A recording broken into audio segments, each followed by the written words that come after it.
You ever grow up in a place so small that the gas station closes for lunch? That was my hometown, population 612 unless you counted cows. Then it was closer to 1,000.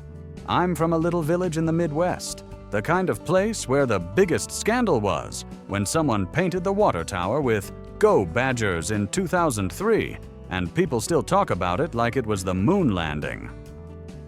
My name's Cole. I've got calluses older than some folks' marriages. I'm 38 now, run a pretty good-sized agribusiness, and sell more grain than I ever thought I'd grow. But back then, I was just the kid with mud on his boots and a sketch pad full of tractor engine doodles. Everyone thought I'd end up broke, drunk, or both. And if I'm being honest, for a while, they weren't totally wrong. I come from a long line of almosts. My granddad almost started a feed store. My dad almost bought land of his own. My uncles almost went back to school. Every man in my family could fix an engine with baling wire and spit, but we couldn't hold on to $2 without them fighting for divorce. We weren't bad people, just broke and stuck. I was 12 when I told my teacher I wanted to be a farmer when I grew up. She said, "That's sweet, but maybe dream a little bigger." That one stuck with me. I knew dirt before I knew decimals. I could tell you the difference between clay and loam by the way it crumbled in your hand. I learned crop rotation by watching old men argue at the grain elevator. And I swear, I knew how to grow wheat before I could spell it. We didn't have much. I mean that. Hand-me-down boots, off-brand cereal, patchy phone service that made texting feel like talking to ghosts. But I had one thing going for me. I paid attention. I watched everything. How the old guys talked crops, how buyers lowballed desperate sellers, how the weather killed plans with a shrug. And I started writing it all down. I had notebooks filled with planting dates, market dips, even gossip that might turn into opportunity. I was basically doing underground ag intel before I had a driver's license. But no one took me seriously. Even in high school, they called me Farmer Fantasy. Said I'd never make it past the co-op counter. I didn't date much. My truck was held together by duct tape and good intentions. And the one time I applied for a local bank grant to start a small crop plot, the guy laughed, and said, "Maybe once you've failed a few times, you'll learn where your place is." That's when I decided I'd stop asking for permission.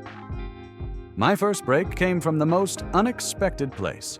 A retired neighbor named Earl. Earl was cranky, smelled like chewing tobacco and mothballs, and owned 16 acres of underused pasture. One day he caught me staring at the weeds taking over his backfield and asked, "What, you planning to buy it with dreams?" I said, "No, sir, with sweat." He narrowed his eyes, handed me a rusted key to an ancient Alice Chalmers tractor and said, "You clear that field and plant something decent.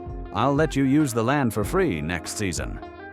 That summer I worked from sunup to whenever my arms stopped working. Cleared brush, repaired fences. I even broke down crying once when the disc harrow snapped and I thought I was done for. But I did it. That fall, Earl brought me a ham sandwich and stood in the field, looking out at the rows of ryegrass I'd planted as cover. He didn't say much, just nodded and said, "Huh. Guess you weren't bluffing." The next year, I planted actual crop. Oats. Cheap, resilient, easy to sell. I bagged them by hand and sold them out the back of my truck. Word got around. Some laughed, others squinted. A few offered to sell me their tools. "Since you're so ambitious, kid." But one guy, a local mechanic named Joe, asked if I needed help. Said he had time and wanted to learn. That's when things really started. We formed a little two-man operation, me doing the field work, Joe fixing everything I broke. We called it rough row farming. It wasn't official. Just two guys in greasy caps trying not to go bankrupt. We rented 5 more acres from a widow who thought we were cute and stubborn. We started rotating barley and buckwheat. I figured out how to sell directly to a local bakery. They paid more for good grain if it was chemical-free. It wasn't much, but it was ours. Of course, just when you start to climb out of the hole, life shows up with a shovel. It came in the form of a drought. My second full year, the rain just stopped. And when the crops started dying, so did my optimism. We nearly quit. But something happened. Something small, but huge. That bakery, the one we'd been selling to, they posted about us online, how our grain was saving flavor, one loaf at a time. It blew up. Not national big, but big enough that other small bakers reached out. And suddenly, we had buyers, not just local, regional. Joe and I just looked at each other, mouths open. That was the moment I realized, if I leaned into this the right way, this thing might not just feed me, it could change everything. The year after the drought, that was the real test. See, when people think about building something from the ground up, they imagine this steady, uphill climb. You know, momentum, small wins, the occasional setback. But building a business, especially a farm, is more like trying to balance a tractor tire on a fence post during a windstorm, while raccoons throw rocks at you. By year 3, Joe and I had cobbled together a tiny but growing operation. We had 21 acres, 3 reliable buyers, a used grain bin, and a shed full of tools that had more rust than paint. We even hired a local teenager named Ben to help out part-time, mostly because he asked if he could pay us to learn.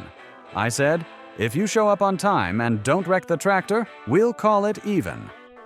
He became family, but just as we started to expand, bought a used flatbed truck, signed a short-term grain contract with a regional co-op, the bottom fell out. It started with a late frost, then a delay in seed shipment.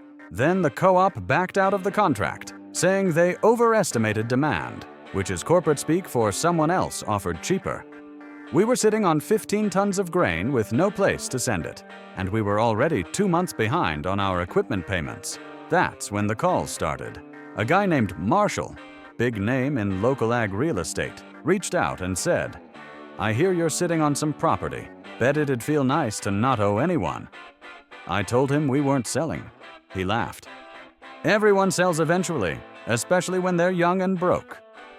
I hung up, but the seed of doubt was planted. That week was brutal. Joe and I ran the numbers so many times we wore a hole in the calculator. Selling a few acres would keep us afloat. Temporarily, but we'd be giving up hard-earned land. Land that Earl had helped us secure. Land we cleared by hand. I couldn't sleep. One night, I walked the perimeter of our biggest field, just staring at the dirt, and I had this memory. Me at 13, kneeling in the cold spring mud, planting corn with a soup can and a stick. I remembered thinking, someday I'll own this. And right there, in the dark, I made a decision. We weren't selling. Not now. Not ever. The next morning, I posted a message in a small online forum for farmers. I explained our situation, our values, our crop, and said we were looking for buyers, real ones, who wanted quality and were willing to work direct. I didn't expect much, but somehow it caught fire. Within 48 hours, we had offers. Small bakeries, organic co-ops, even a food truck collective from 2 states over. Everyone wanted what we were growing, and more importantly, they liked how we were growing it. By the end of the week, we'd sold every last bag of grain, and even pre-booked next season's oats. Joe cried. Not a lot. Just one of those quiet, proud, grown man tears you don't point out unless you want to get hit with a wrench. Ben fist-bumped both of us and said, guess we're kinda a thing now, huh? We were, but success has a funny way of attracting both opportunity and vultures.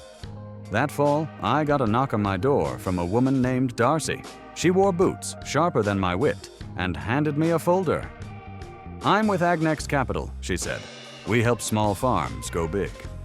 She offered us a funding deal, land expansion, new equipment, advisory team, the works. In exchange, a small ownership share in Rough Row.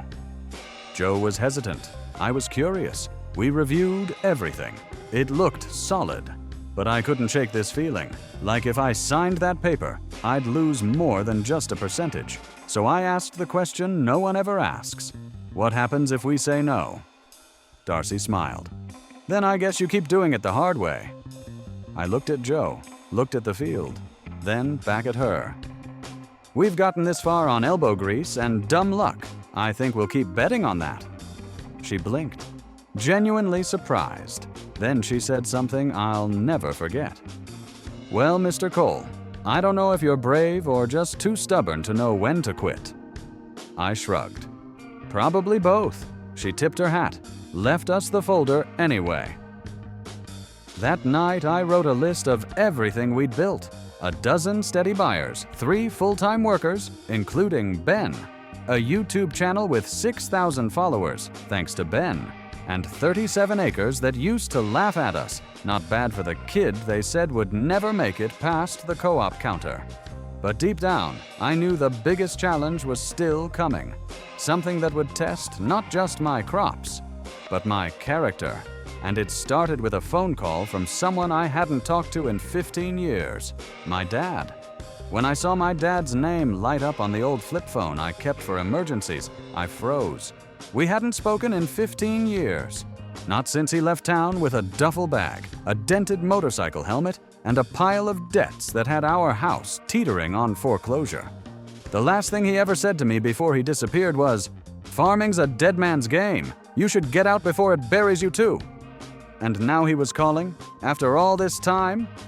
I let it ring out, but he called again. And again. Finally, I picked up. "Cole," he said, his voice older, slower. "I heard about the farm. I'm proud of you." I didn't say anything. "I'm not calling for money," he added quickly. I'm in town. Thought maybe we could talk." Joe was wary. "You sure this isn't some guilt trip?" I shrugged. "Probably is, but if I don't face it now, it's gonna chase me until I'm 80. So I met him. Same diner, different decade. He looked smaller somehow, less sharp. The kind of man who once lived on adrenaline and now just lived on coffee. He told me things I never expected to hear. That he regretted leaving. That he thought about coming back 100 times but couldn't face what he'd done. That he'd followed our progress, the business, the land, even our YouTube channel.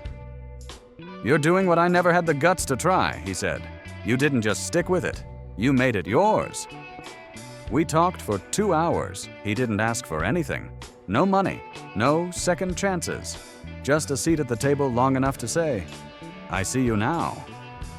And I realized something. Forgiving him didn't mean forgetting. It just meant releasing the weight. When I got home, Joe asked how it went. I said, "We didn't fix anything, but I think we planted something." Joe nodded. "That's all we ever do, isn't it?" That winter, something incredible happened. Ben, our youngest crew member, part-time editor, full-time engine gremlin, entered us into a state-level agricultural innovation contest without telling us. Apparently, his video edit of our drought recovery story and small batch grain process caught the eye of the judges. We didn't just place, we won! Grand prize, $25,000 in equipment credits and a feature in the Midwest Growers Journal. When they called to tell us, I thought it was a prank. Then the emails started. Then the calls. Then the partnerships. Suddenly, we weren't just a small local farm. We were a name. We expanded. Not in a flashy way. Just careful, thoughtful steps. A second truck. A grain dryer that didn't sound like it wanted to explode. We even partnered with a school district to provide whole grain bread for their lunches.